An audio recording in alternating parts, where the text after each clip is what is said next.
किले नुमा चार दीवारी में कैद इस गांव का नाम बलिदेवगढ़ है, जहां कोई नहीं आता है, क्योंकि आने वाले तो आ जाते हैं पर कभी यहां से अपनी दुनिया में वापस नहीं जा पाते हैं।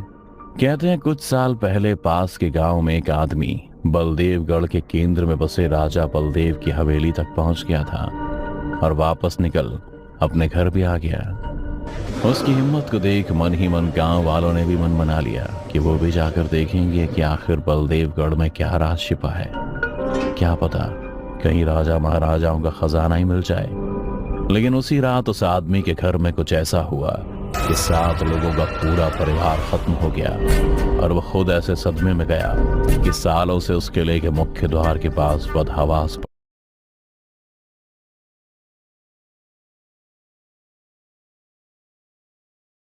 पड़ा है ताकि कोई और अंदर ना जाए। पर काल को कौन रोक सकता है, वो तो घटित होकर ही रहता है। जिस जगह के आसपास सदियों से कोई नहीं भटका, आज अचानक कोई शहर से आकर पुलिस स्टेशन में खुद को बलिदेवगढ़ की संपत्ति का वारिस बता रहा है और वहां कंस्ट्रक्शन शुरू करने की बात कर रहा है। देखते ही देखते ये बात आसपास के सभी छोटे मोटे गांव में फैल गई। इधर दोपहर के सुर्ख उजाले में शाम के स्याह बादल चढ़ने लगे थे। शहर से आया वीर प्रताप वहां के दरोगा के साथ अपनी प्लानिंग के बारे में डिस्कस कर रहा था और साथ में उसकी गर्लफ्रेंड भी थी। दरोगा ने भी उसे खूब समझाया, लेकिन वीर ये मानने को तैयार ही नहीं था कि प्रेत और आत्माओं जैसा कुछ भी होता है। उसने दरोगा को आड़े हाथ लेते हुए कहा, देखिए दरोगा जी, ये भूत प्रेत जैसी बातें तो आप कोर्ट में भी साबित नहीं कर पाएंगे, इसलिए बकवास की बातें तो कीजिए मत। और सुना है मैंने कि रिटायर होने वाले आप और आज भी सरकारी क्वार्टर के टपकते छत के नीचे ही रहते हैं। लगे हाथ आपके लिए भी एक डुप्लेक्स बनवा दूं तो कैसा रहेगा। दरोगा एक भीनी मुस्कान के साथ हामी भर देता है, जिस पर वीर अपनी कुर्सी से उठते हुए कहता है, तो तय रही हमारे बीच की बातचीत। आप बस इस बात का ख्याल रखिए कि काम एक बार शुरू होने के बाद रुकना नहीं चाहिए। वीर और दरोगा अपनी बातें कर ही रहे थे, तभी एक हवलदार बाहर से दौड़ता हुआ अंदर आया और घबराते हुए बोला, साहब गजब हो गया, गांव वाले इधर पुलिस स्टेशन की तरफ ही आ रहे हैं, लगता है उन्हें पता चल गया। ये बात सुन के ही दरोगा के माथे पर पसीना चमकने लगता है और वो कहता है, सर आप यहीं बैठिए, हम लोगों को समझा कर आते हैं। पर वीर उसकी बात कहाँ मानने वाला था। उसने कहा, कोई नहीं, हम भी तो देखिए गांव वाले चाहते क्या है। बाहर पहुंचते ही वो जो नजारा सामने था उसे देखते हुए एक पल को दरोगा भी चक्कर खा जाता है। सामने सैकड़ों की संख्या में गांव वाले मौजूद थे और सभी के हाथ में मशाल देखकर ऐसा लग रहा था जैसे सबके सिर पर खून सवार है। इससे पहले कि दरोगा कुछ कहता और करता, वीर आगे बढ़ते हुए बोलता है, गांव वालों, मैं हूं वीर प्रताप सिंह, बलिदेवगढ़ का मौजूद वारिस। अगर आज डेमोक्रेसी ना होती तो मैं आप सभी का राजा होता और यकीन मानिए एक अच्छा राजा होता।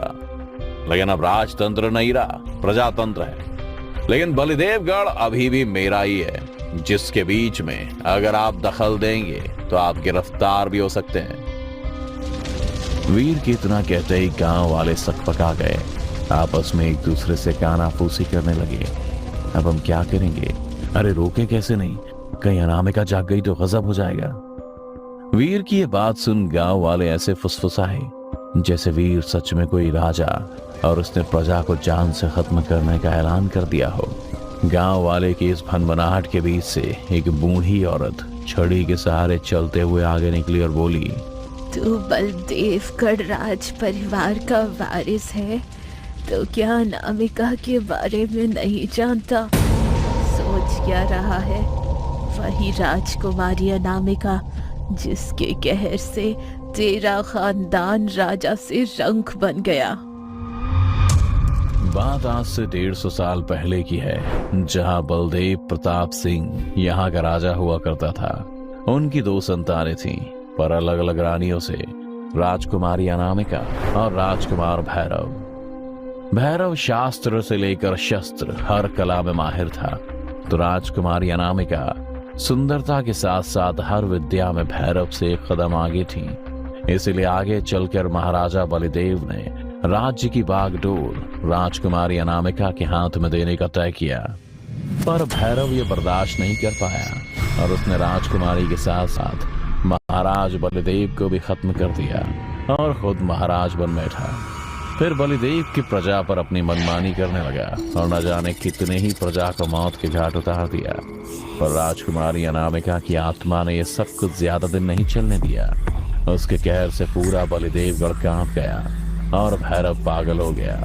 अनामिका से उसकी जान बचाने के लिए भैरव की मां ने तंत्र मंत्र की मदद से अनामिका की आत्मा को एक गुड़िया में कैद कर वहीं चौखट में ठोंक दिया और राजमहल छोड़ कहीं दूर चली गई। उसके बाद से पूरे बलिदेवगढ़ पर उसका साया है और वहां जाने की हिम्मत किसी की नहीं हुई। ऐसा नहीं कि ये सारी बातें वीर को पता नहीं, पर आज मॉडर्न जमाने में रहकर वो ऐसी बातों पर विश्वास नहीं करता है। इसलिए पुलिस स्टेशन के बाहर गांव वालों के सामने खड़ा वीर उस बुढ़िया को कहता है, दादी अम्मा, अच्छे से जानता हूं अनामिका की कहानी और ये सब कहने सुनने की बातें हैं, भूत पिशाच और विक्रम बेताल। मुझे तो लगता है आप लोग मेरी संपत्ति पर कब्जा करना चाहते हैं। इस बात पर दरोगा चापलूसी करते हुए कहता है, और हाँ, इसके लिए मैं आप सबको गिरफ्तार भी कर सकता हूँ। इस पर बुढ़िया ने कहा, चलो सब वापस अपने अपने घरों में बंद हो जाओ, मरने दो इसे, विनाश काले विपरीत बुद्धि। उनके जाते ही वीर अपनी गर्लफ्रेंड और इंस्पेक्टर के साथ बलिदेवगढ़ किले की तरफ निकल जाता है और पीछे से पुलिस बैकअप भी। किले के गेट पर उसे वही पागल आदमी दिखता है जो उसे अंदर जाने से रोकने की कोशिश करता है, लेकिन वीर उसे उड़ाता हुआ अंदर चला जाता है और अपने बगल में बैठे दरोगा की तरफ एक भीनी मुस्कान देते हुए कहता है, अब इतनी छोटी सी बात तो आप संभाल ही लोगे। वीर का ये रवैया देख दरोगा के सर से पसीना टपकने लगता है। वीर की गाड़ी जैसे ही किले के अंदर जाती है तो बड़ा सा दरवाजा अपने आप बंद हो जाता है। मौसम बदलने लगता है और तेज हवा भी चलने लगती है। वो गांव के अंदर महल की तरफ काफी अंदर तक जा चुके थे कि अचानक ही दरोगा ने देखा कि उनकी बैकअप टीम तो है ही नहीं। वो जोर से चिल्लाता है, वीर, गाड़ी रोको। इस बार दरोगा की आवाज में सचमुच की दरोगा जैसी बात थी। तीनों गाड़ी से नीचे उतरे। दरोगा पीछे की ओर देखता है पर उसे अब बैकअप टीम की गाड़ी नहीं दिख रही थी। भागता हुआ वो थोड़ा पीछे गया तो उसने देखा कि गाड़ी पलटी हुई है और बैकअप टीम की सरकटी लाश पेड़ पर लटकी हुई है और उनका सिर गिद्ध अपने पंजों में फंसाए हुए उड़ रहा था। ये नजारा देख वीर की गर्लफ्रेंड चीख पड़ती है, इन्हें इतनी बुरी तरीके से किसने मारा? हो ना हो यहाँ लुटेरे छिपे बैठे हैं।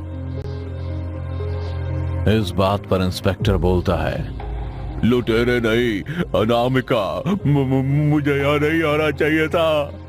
वीर उसे कुछ कहने ही वाला था तभी अचानक से उसे चहल पहल की आवाज सुनाई दी। वीर आवाज का पीछा कर आगे बढ़ा ही था कि उसने जो देखा उसे देख उसकी आंखें फटी की फटी रह गई। यहाँ तो पूरा बाजार लगा हुआ है, किसी पुराने जमाने का बाजार, जैसे कि किसी राजा महाराजा के जमाने का हो।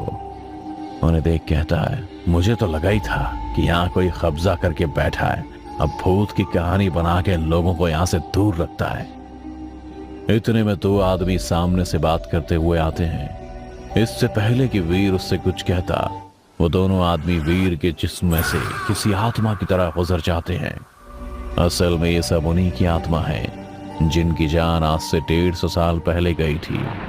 आसमान में हर तरफ काले बादल छा गए और जोर जोर से बिजली कड़कने लगी। दरोगा उल्टे पांव वहां से भागने लगा। तभी पास के घर एक हाथ हवा में लहराता हुआ इंस्पेक्टर का पीछा करता और उसके पांव को पकड़ते हुए अंदर खींच लेता। ये देख अब वीर का गला भी सूखने लगा था, फिर भी वो उस घर की तरफ बढ़ता है। जैसे ही दरवाजे के पास पहुंचता है उसके अंदर देखा तो इंस्पेक्टर के सिर पर अपने पंजे को फंसाए वीर के सामने ही उड़ गया। ये सब वीर के लिए इतना ज्यादा डरावना था कि वो लड़खड़ाते हुए गिर जाता है। तभी उसकी गर्लफ्रेंड की आवाज आती है। वीर, बचाओ वीर, बचाओ मुझे। वीर देखता है कि एक हाथ उसकी गर्लफ्रेंड की बाल को घसीटते हुए महल की तरफ ले जा रहा है। जब तक वो खुद को संभाल पाता वो काफी दूर चली गई थी। वीर भी अब महल की तरफ बढ़ने लगता है। महल में भटकते भटकते वो उसी चौखट पर पहुंच जाता है जहां गुड़िया के अंदर अनामिका की आत्मा कैद रहती है। वीर के मन में न जाने क्या चल रहा था। वीर उस गुड़िया को चौखट से खींचता ही है कि अचानक से हवा तेज हो जाती है और चारों तरफ धूल ही धूल उड़ने लगती है। फिर वही धूल एक लड़की का आकार ले लेती है और राजकुमारी अनामिका में बदल चीखने लगती है। 150 साल इंतजार किया है इस कैद में मैंने, और देखो आज कौन आया है आजाद कराने। भैरव का वारिस। 150 साल से भी कुछ नहीं बदला। वो भी दरिंदा था, तू भी दरिंदा है। अपने लालच के लिए किसी को भी रास्ते से हटा सकता है, पर अब और नहीं। ये सब कुछ आज ही खत्म होगा, यही तेरे साथ। इतना कहते ही अनामिका उसे गले से पकड़ के उठा लेती है। वीर चीखते रह जाता है, मुझे छोड़ दो, मुझे छोड़ दो मुझे। पर अनामिका ने उसे ऐसे जकड़ा था कि उसका पूरा शरीर एक गुड्डे में बदलने लगा, जिसे अनामिका ने वहीं दीवार पर लगे एक कील में रॉड में धंसा दिया। आज भी वीर गुड्डा बनकर उसी महल की दीवार पर लटका है और उसके बगल में उसकी माशूका। कहते हैं आज भी प्रेत आत्मा वहां मौजूद है, पर लोगों को कोई नुकसान नहीं पहुंचाती। सरकार ने भी इस जगह को अब टूरिस्ट प्लेस बना दिया है, जहां लोग अब घूमने आते हैं और उस चहल पहल की आवाज भी महसूस करते हैं। पर आज भी रात में आने की हिम्मत कोई नहीं करता है, क्योंकि अनामिका आज भी यही है।